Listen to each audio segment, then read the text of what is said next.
أبدا. أما أمثال الدكتور أحمد أمين وقد لقي ربه والله عز وجل يوليه ما تولى، قد يكون الرجل المخدوع في بعض الآراء عن الشيعة في مصادر تعليمه، لأنه هو أكو عنده في الواقع أمور أنا شايفها فيها ما لا يلتقي مع المنطق بحال من الأحوال. ودعني أضرب لك مثلا.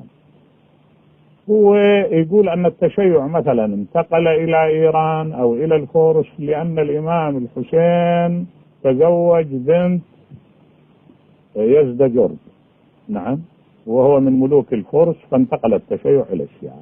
في حين المؤرخين ومنهم الزمخشري في ربيع الأبرار يقول أن بنات يزدجرد كن 3، واحدة تزوجها عبد الله بن عمر بن الخطاب، والثانية تزوجها محمد بن أبي بكر، والثالثة تزوجها الحسين بن علي بن أبي طالب.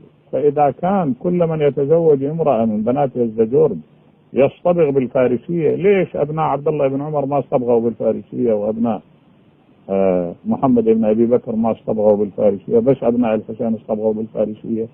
هذه نقطة.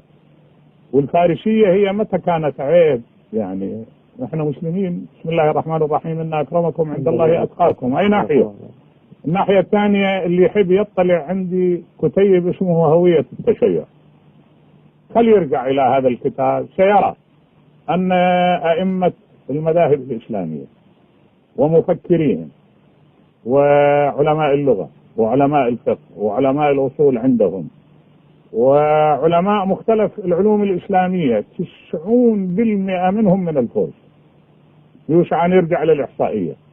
أصحاب الصحاح 6، المذاهب 4 3 منهم على رأي أنهم من الفرس، وأبو حنيفة قطعا قدر متأثم، الإمام الشافعي والإمام مالك أيضا هناك مصادر تذهب إلى أنهما من الفرس، بس أحمد بن حنبل شيباني من وائل بس. واحنا ما نعتبر عيب، بالعكس ان اكرمكم عند الله اتقاكم. كل امه من الامم هي موضع اعتزازنا الى حضارتها والى قيمتها، وليس من العصبيه ان تحب قومك، ولكن من العصبيه ان تجعل شرار قومك خيرا من خيار غيرهم. هذه كلمه الامام الصادق. فاحنا الواقع ما نرى ان هؤلاء لانهم فرس مثلا ينحطون عن غيرهم او لانهم ترك. بعدين اكو عندنا دم خالص. احنا اليوم اللي يدعي ان دمه دم خالص مشتبه تماما. الدماء متشابكه ومختلطه، وكل امه هي موضع احترامنا وتقديرنا. اما